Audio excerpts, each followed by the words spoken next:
South ఇండియాలోనే biggest sorry store మన Varahi silks మన విజయవాడ ఎంజీ రోడ్ లో డిసెంబర్ 4వ తారీఖున ఘన ప్రారంభం. నమస్కారం, వెల్కమ్ టు ఐ డ్రీమ్. నేను మీ సంగీత. 9 ఏళ్ల బాలిక పైన అత్యాచారం చేసిన 30 ఏళ్ల వ్యక్తికి అరగుండు కొట్టించి మరి అతని మెడలో ఒక ప్లకార్డ్ను వేయడం జరిగింది. నేను ఒక రేపిస్ట్ని, నాకు చిన్న పిల్లలు కనిపిస్తే రేప్ చేయకుండా వదిలిపెట్టను, కాబట్టి నేను చాలా డేంజర్ ఫెలోని అని చెప్పేసి ఒకటి అతని మెడలో వేసేసి ఏదైతే రాజస్థాన్ ఉదయపూర్లో ఉన్న గల్లీలన్నీ కూడా తిప్పుతూ పోలీసులు పోలీస్ స్టేషన్కు తీసుకెళ్లడం జరిగింది. అసలు ఏం జరిగింది, ఆ బాలిక పైన అత్యాచారం చేయడానికి గల కారణాలేంటి, ఇలాంటి కేసులలో ఎలాంటి శిక్షలు ఉంటాయి, ఏ సెక్షన్స్ అట్రాక్ట్ అవుతాయి, అతను ఎన్నేళ్ల పాటు జైల్లో ఉంటాడు అనే దానిపైన మనం మాట్లాడుకుంటే, ఈ ఉదయపూర్లో ఎవరైతే ఈ చంద్రశేఖర్ అనే వ్యక్తి ఉన్నారో, చంద్రశేఖర్ పారిక్ అతని పూర్తి పేరు, అతనికి 30 ఏళ్ళు ఉంటాయి. అతను ఏం చేస్తున్నాడంటే అదే ఊర్లో నివసిస్తున్న ఒక సింగిల్ పేరెంట్ అయిన ఒక మహిళ ఉంది. 9 ఏళ్ల పాపతోటి ఆవిడ జీవనం కొనసాగిస్తూ ఉంది. కొనసాగిస్తున్న టైంలో వీరిద్దరికి మధ్యలో పరిచయం ఏర్పడింది. పరిచయం ఏర్పడిన తర్వాత వీళ్ళిద్దరు కూడా కలిసి కొన్ని ఏళ్ల పాటు సహజీవనం చేస్తూ ఉన్నారు.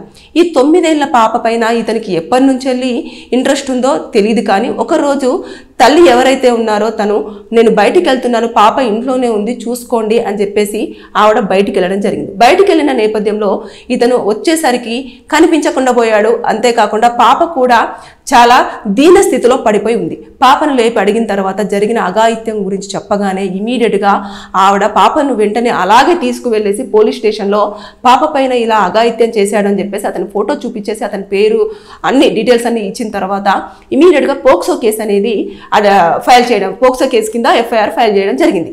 చేసిన తర్వాత ఇక ఆ వ్యక్తి ఎక్కడికి వెళ్ళాడు, ఈ ఇంటి నుంచి వెళ్ళి బయలుదేరిన తర్వాత ఆ వ్యక్తి ఎక్కడెక్కడ ప్లేస్లోకి వెళ్ళాడు అని చెప్పేసి సీసీ కెమెరా ఫుటేజ్ అంతా చూసిన సమయంలో ఏదైతే ఉందో అతను ఒక వరకు మాత్రమే కనిపించాడు. దాని తర్వాత నెక్స్ట్ అతను ఎక్కడెక్కడ కనిపించకుండా ఏసీసీ కెమెరా ఫుటేజ్లలో కూడా అతని దృశ్యాలు రికార్డ్ అవ్వలేదు.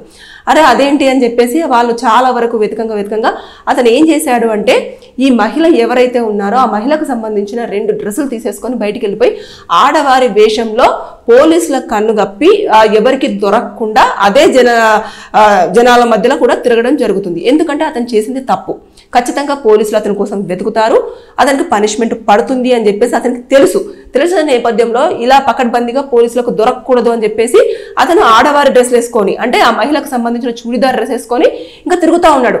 పోలీసులు వెతకంగా మొత్తానికి కనుక్కొని అతన్ని అరెస్ట్ చేశారు. చేసి ఇంకా వెంటనే పక్కనే ఉన్న బార్బర్ షాప్కు తీసుకెళ్లి అతనికి సగం గుండు కొట్టించేసి మెడలో నేను చెప్పినట్టుగా ప్లకార్డ్ అనేది వేసి మొత్తం గల్లీలన్నీ తీసేసుకొని అరెస్ట్ చేశారు. చేసిన తర్వాత అక్కడికి వచ్చిన పాపను ఆల్రెడీ అదే రోజు మెడికల్ టెస్ట్లకు పంపించారు. ఆ రిపోర్ట్ను సేకరించుకున్నారు. పాప యొక్క స్టేట్మెంట్ అనేది రికార్డ్ చేసుకోవడం జరిగింది. తర్వాత ఇప్పుడు ఎలా ఉంటుంది అంటే, పాప స్టేట్మెంట్ అనేది చాలా వరకు ఇంపార్టెంట్. ఇక్కడ పోక్సో కేసు మినిమం 20 years వరకు జైలు శిక్ష పడే అవకాశాలు ఉంటాయి. ఇకపోతే అన్ని యాంగిల్స్లలో కూడా దర్యాప్తు జరుగుతుంది. ఈ అతను అరెస్ట్ చేసిన వెంటనే 24 గంటలలో కూడా మెజిస్ట్రేట్ ముందు హాజరుపరచాలి. పరిచిన తర్వాత అతన్ని రిమాండ్కు పంపించడం జరుగుతుంది. ఎందుకు రిమాండ్కు పంపిస్తారంటే, అతనికి బయటకు వచ్చాడనంటే వీళ్ళని బెదిరించడం కానివ్వండి, లేదంటే పాపకి ఏదైనా హాని తలపెట్టడం కానివ్వండి, లేదంటే సాక్ష్యాధారాలను మొత్తం తారుమారు చేయడం కానివ్వండి, లేదంటే తనకు తెలిసిన ఇన్ఫ్లుయెన్స్ను ఉపయోగించడం కానివ్వండి, ఇలాంటివన్నీ జరుగుతాయన్న నేపథ్యంలోనే కోర్టులో ఎవరైతే మెజిస్ట్రేట్ ముందు హాజరవుతారో వారిని రిమాండ్ పంపించడం అనేది జరుగుతుంది. ఎందుకంటే పోలీసులు మా అన్న దగ్గర ఎందుకు కోర్టులో పెట్టేస్తే వాళ్ళు వారి దగ్గర సంరక్షణలో పెట్టడం జరుగుతుంది.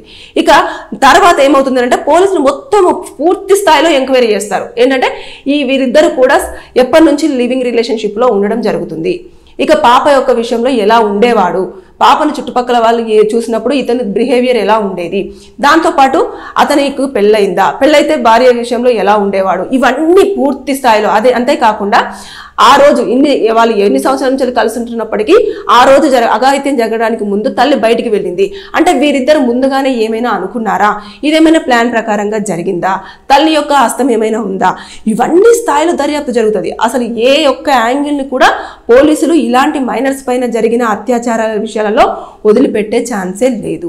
ఇకపోతే ఇదంతా అయిపోయిన తర్వాత వారు ఒక షార్ట్ షీట్ని 30 రోజులలో మొత్తం ప్రిపేర్ చేయాలి. అంటే ఎంక్వైరీ పూర్తి స్థాయిలో చేసేసి దాన్ని కోర్టులో ప్రొడ్యూస్ అనేది చేయాలి. చేసిన తర్వాత అందులో మొత్తం ఇంకా ఆ సెక్షన్స్ ఏవైతే అప్లికేబుల్ అవుతాయో దాని ప్రకారంగా శిక్ష అనేది పడుతుంది.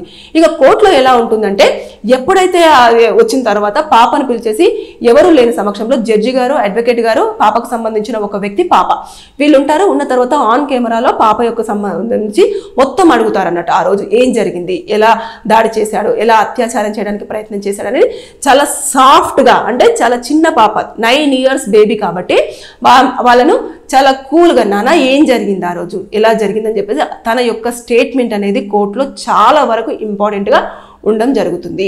దాంతో పాటు ఎప్పుడైతే ఈ వ్యక్తిని పోలీసులు అరెస్ట్ చేసినప్పుడు అతన్ని కూడా మళ్ళీ మెడికల్ టెస్ట్లకు తీసుకెళ్తారు. అక్కడ కూడా చెక్ చేయడం జరుగుతుంది. ఎప్పుడైతే పాపను తీసుకెళ్లి మెడికల్ చెకప్ చేయించానని చెప్పాను కదా, ఆ యొక్క రిపోర్ట్స్ మొత్తం టాలీ చేస్తారో అక్కడ కనుక ఓకే అయింది అంటే దాని ప్రకారంగా కూడా కోర్టులో ఏవైతే ఎవిడెన్సెస్ అన్ని కలెక్ట్ చేస్తారో వాటిని ప్రొడ్యూస్ చేస్తారో. చేసిన తర్వాత వితిన్ 2 to 3 monthsలోనే అతనికి 20 ఏళ్ల పాటు జైలు శిక్షను విధిస్తూ కోర్టు నిర్ణయం తీసుకోవడం జడ్జిమెంట్ ఇవ్వడం జరుగుతుంది. ఇది చాలా కేసులలో జరిగింది. ఈ ఒక్క కేసులోనే కాదు, ప్రతి కేసులో పోక్సోకు సంబంధించిన ఏ కేసులో అయినా సరే మినిమం టు మినిమం 20 ఏళ్ల పాటు జైలు శిక్ష అనుభవించాల్సిందే. ఇంకంతే.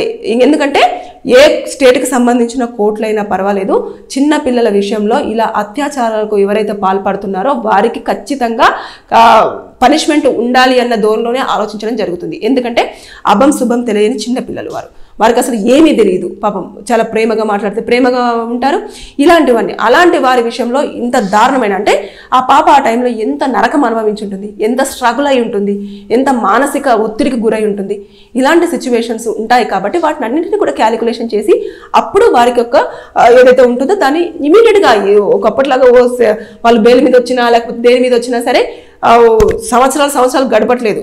ఇమీడియట్గా పనిష్మెంట్ అనేది ఇవ్వడం జరుగుతుంది. ఎందుకంటే ఇలాంటి వాళ్ళు బయట తిరిగితే ప్రమాదకరం అని కోర్టు ఆల్రెడీ డిసైడ్ అవుతుంది. కాబట్టి ఏదైతే పోలీసులు ఉన్నారో పోలీసులకు కూడా కోర్టు చాలా క్లియర్గా సూచించడం జరుగుతుంది. ఇలాంటి కేసులను డిలే చేయకూడదు, ఇమీడియట్గా ఎంక్వైరీ చేసి రిపోర్ట్ని యాజ్ సూన్ యాజ్ పాసిబుల్ కోర్టులో ప్రొడ్యూస్ చేయాలి. చేసిన తర్వాతనే మీరు మిగతా కేసులు ఏవైనా ఉన్నా దానిపైన దృష్టి సారించండి, ఒక టీంని కావాలని దీనిపైన కేటాయించండి అని కూడా చెప్పడం జరుగుతుంది. ఎందుకంటే ఇది చాలా చాలా సున్నితమైన విషయాలు ఇలాంటివి కాబట్టి కోర్టు కూడా చాలా సీవియర్గా ఉంటుంది.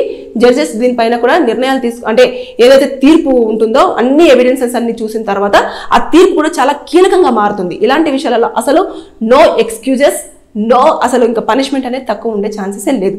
కాబట్టి నేను ఈ వీడియోతో ఏం చెప్పాలనుకుంటున్నానంటే ఈ శిక్షలు ఎలాగో ఉంటాయి, దాని తర్వాత కోర్టు తీసుకోవాల్సిన నిర్ణయాలు తీసేసుకోవడం జరుగుతుంది. పోలీసులు అరెస్ట్ చేసిన తర్వాత వారి యొక్క ప్రాసెస్ అనేది వాళ్ళది ఉంటుంది. కానీ ఒక సింగిల్ పేరెంట్ కానివ్వండి, సింగిల్ పేరెంట్స్ ఎవరైతే ఉంటారో అటు మేల్ అయినా ఫీమేల్ అయినా వాళ్ళు ఏం చేస్తారంటే పిల్లలతో కొంతమంది విడిపోయి ఉంటారు, భార్య చనిపోయినా లేదంటే భర్త చనిపోయినా, భర్తను వదిలేసి ఇలాంటి వాళ్ళు ఉన్నప్పుడు పిల్లలతో ఉంటున్నప్పుడు థర్డ్ పర్సన్ వాళ్ళ లైఫ్లోకి ఎంటర్ అయినప్పుడు పిల్లల విషయంలో వాళ్ళ ప్రవర్తన ఎలా ఉంటుంది అని చూసుకోవాల్సిన బాధ్యత పేరెంట్స్ పైన డిపెండ్ అయి ఉంటుంది. ఇది ఒక బేబీ గర్ల్ విషయంలోనే ఉండట్లేదు, ఇది బాయ్స్ కూడా చాలామంది చూస్తూ ఉన్నారు. చాలామంది ఈ మధ్య కాలంలో చూస్తూ ఉంటే అబ్బాయిల విషయంలో కూడా ఇలాంటి అఘాయిత్యాలు జరుగుతూ ఉన్నాయి. కాబట్టి దయచేసి నేను మరీ చెప్తున్నాను, ఇక్కడ జెండర్ది ఏ తేడా లేదు. బాయ్స్ అయినా గర్ల్స్ అయినా ఇలాంటి అఘాయిత్యాలకు చాలామంది వారిపైన దాడులు చేస్తున్నారు. కాబట్టి మీరు సహజీవనం చేయడంలో తప్పేం లేదు. అంటే మీకంటూ ఒక తోడు వెతుక్కోవడంలో నేను తప్పు పట్టను. కానీ వారు వచ్చినప్పుడు మీ పిల్లల్ని ఏ విధంగా చూసుకుంటున్నారు, వారు నిజంగానే అక్కడికి వచ్చిన తర్వాత వాళ్ళు పేరెంట్ రోల్ పోషిస్తున్నారా లేదంటే వారు ఇంకొక వేరే ఉద్దేశంతో ఆ పిల్లల పట్ల బిహేవ్ చేస్తున్నారా అనే దానిపైన మీరు ఎట్టి పరిస్థితుల్లో చూడాల్సిన బాధ్యత ఉంటుంది. లేని పక్షంలో ఇలాంటి అఘాయిత్యాలు చోటు చేసుకుంటాయి. కొన్ని సందర్భాలలో పిల్లలు కూడా మనకు కాకుండా పోయే అవకాశాలు కూడా ఉంటాయి. అంటే ఆ సిచ్యువేషన్ అయిపోయిన తర్వాత వాళ్ళు ఇమీడియట్గా వీళ్ళు ఎవరికైనా చెప్తారేమో అన్న ఉద్దేశంతో ఆ చిన్న పిల్లలను కూడా దారుణంగా చంపేయడం కూడా జరుగుతూ ఉంది. కాబట్టి దయచేసి ఎవరైనా సరే అలర్ట్గా ఉండండి. పిల్లల విషయంలో జాగ్రత్తలు తీసుకోవాల్సిన బాధ్యత తల్లిదండ్రులకు ఎంతైనా ఉంది. ఇలాంటి సంఘటనలు ఒకవేళ తల్లిదండ్రులు కనుక పిల్లల విషయంలో జాగ్రత్త పడకపోతే ఇలాంటి సంఘటనలు జరిగినా మనం ఆశ్చర్యపోనవసరం లేదు. ఎందుకంటే ఇది సొసైటీలో ఇప్పుడు జరుగుతున్నదే. కాబట్టి బీ అలర్ట్, బీ కేర్ఫుల్. మరీ చెప్తున్నాను. Thank you. And for more videos, Please subscribe to iDream.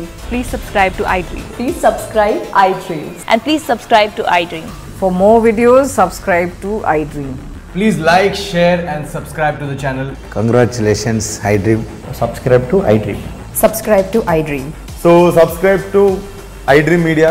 iDream ki iDream team andarki huge congratulations. Please subscribe iDream Media. Please subscribe to iDream.